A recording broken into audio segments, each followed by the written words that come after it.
line that you're saying, they don't have free will, but I do. I don't know that I can.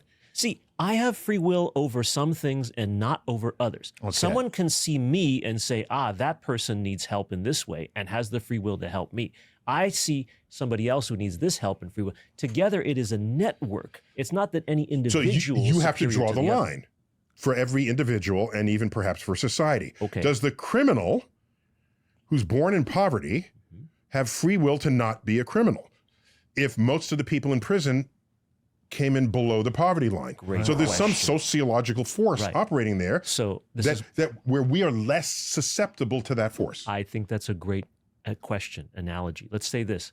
Say those folks who have been branded criminals by our society are incarcerated. Yes. We can then, who we're fortunate enough not to face those same circumstances, who are not incarcerated, can look at these incarcerated people and instead of saying we must keep them away from society, welcome them back. So that's called restorative justice. Yeah, that's a free will example of the exercise of free will of society toward individuals who may not have had the options, had the life experience to recover from a bombed joke. I saw an old movie where there's a guy who was a junkie, right, and he needed help.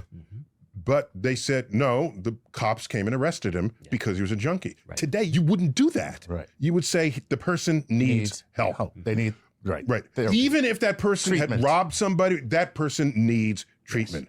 Yes. And the people who cannot shake whatever it is that afflicts them tells me that free will cannot be as free as we think it is. Do you remember the shooter in the University of Texas at Austin? I remember that one. Okay? Yeah. There's a movie they made out of it called The Tower, where he left a note saying, I just want to kill people. Something must be wrong with my brain.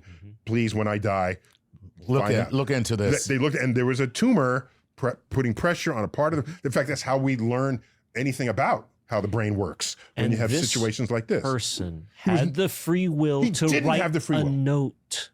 He had the free will to write the note. So he did not have the will to resist shooting.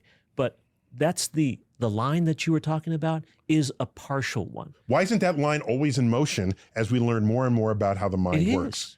It is. Okay, so then maybe it's a line of convenience today, but tomorrow we're going to find out, oh my gosh, that person has no real free control over their behavior, over their personality, over their tendencies, over their treatment of others.